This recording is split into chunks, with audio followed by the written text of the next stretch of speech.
2011-এ গ্রামীণ ব্যাংকের এগেনস্টে আমি একটা রিট ফাইল করি, যেটাতে রুল ইস্যু হয়েছিল। সেই রিটটা 2011-এর পরে এই পর্যন্ত হিয়ারিং করা হয় নাই, তার কারণও আছে। ওইটাতে আমি জানতে চেয়েছিলাম যে তোমরা গ্রামীণ ব্যাংক, তোমরা যে মাইক্রো ক্রেডিট বা এই এই ছোট অ্যামাউন্টের সুদ দাও, তোমরা কত ইন্টারেস্ট চার্জ করো, নাম্বার ওয়ান।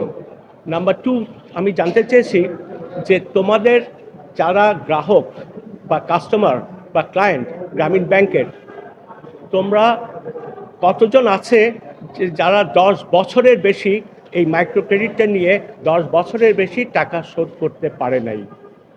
গ্রামীণ ব্যাংক এই রিটে পার্টিসিপেট করে নাই for one reason or another. সেই সময় এই রিটটা হিয়ারিং করতে দেওয়া হয় নাই।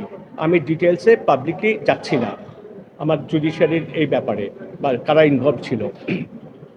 সেকেন্ডলি, এখন যে রিটটা ফাইল করেছি সেটা ওটার সাথে কিছু সামঞ্জস্যতা আছে।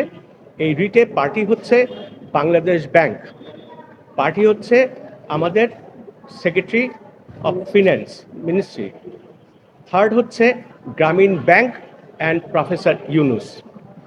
গ্রামীণ ব্যাংকের সাথে প্রফেসর ইউনুস কেন এসছে? বিকজ নোবেল প্রাইজ কিন্তু পেয়েছে প্রফেসর ইউনুস অ্যান্ড গ্রামীণ ব্যাংক, যেটা দিনের কোথাও নাই একটা কমার্শিয়াল ব্যাংকের নোবেল প্রাইজ দেওয়া হবে। এখন যে মামলাটা করেছে সেখানে কি চেয়েছি? সেখানে জানতে চেয়েছি যে তোমরা কত পার্সেন্ট ইন্টারেস্ট চার্জ করছো, নাম্বার ওয়ান।